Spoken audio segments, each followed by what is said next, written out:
The storm had already swallowed the city in darkness when the glass door of Rosewood Diner shattered under the force of four masked men rushing inside. Their boots slammed against the tiles, their shadows sliding across the dim yellow lights like something torn out of a nightmare. At the far corner table sat a man in a tailored charcoal suit, his watch glinting faintly. Ethan Ward, one of the richest, most influential businessmen in the country. But at that moment, he looked nothing like a man of power. He looked like prey, and the only person standing between him and danger was a 23-year-old waitress who lived off tips and borrowed courage. If you believe in kindness, second chances, and the power of small acts changing big destinies, please like, comment, share, and subscribe to Soulful Stories. Your support helps us bring more real, emotional stories to life. Maya was wiping down the counter, exhausted after a double shift, when she caught the reflection of the intruders in the metal napkin holder.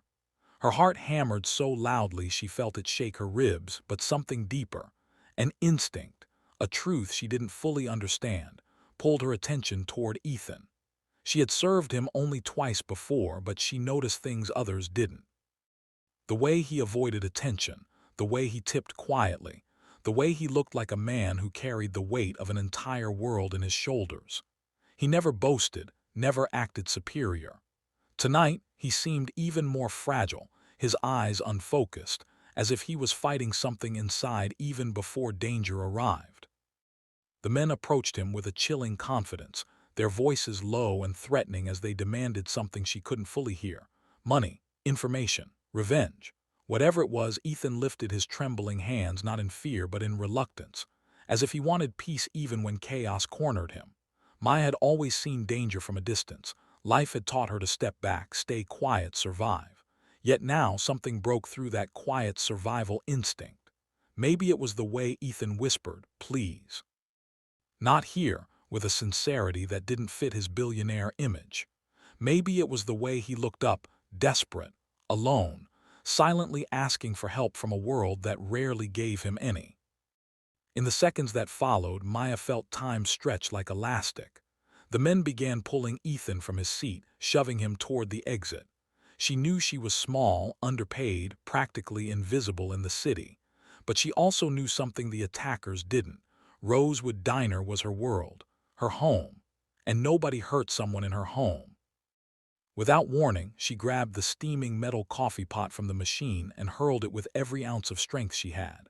The burning liquid splashed across the leader's arm, making him drop the weapon he had been hiding beneath his jacket. The chaos that erupted was explosive. Chairs toppled. One man slipped on the spilled coffee. The others growled in anger, lunging toward her. But she didn't freeze. She grabbed a heavy steel tray and slammed it into the nearest attacker's face. She had never fought before, but adrenaline turned her into someone she didn't recognize, someone fierce, someone brave. Her screams drew the attention of the cook and two other staff members, who rushed in. What had started as a one-sided assault became a desperate struggle for survival. The attackers stumbled, panicked, and fled into the stormy night before the police sirens echoed down the street. When the danger faded, the diner seemed to collapse into stillness. Maya's hands trembled violently, her breath breaking in gasps. Ethan stood only a few steps away from her, staring with a mixture of disbelief and something much softer, gratitude layered with a quiet pain he had never shown to anyone. She didn't know that this man, despite all his wealth, had spent years living behind guarded walls, surrounded by people who protected him for profit, not compassion. Nobody had ever risked themselves for him. Nobody had ever stood up for him simply because it was right. As the police took statements and employees cleaned the mess, Ethan remained near Maya, watching her with the respect of someone who understood the value of courage. He insisted on waiting until her shift ended, offering her a ride home because the storm had grown worse. She refused politely at first, but her soaked jacket reminded her that pride didn't keep you warm. When she finally sat in his silent, chauffeur-driven car, she noticed something she had never expected. Ethan wasn't relieved. He was shaken, not by the attack, but by the realization that he had nearly lost his life in a place he thought was safe. The drive became the beginning of an unspoken connection.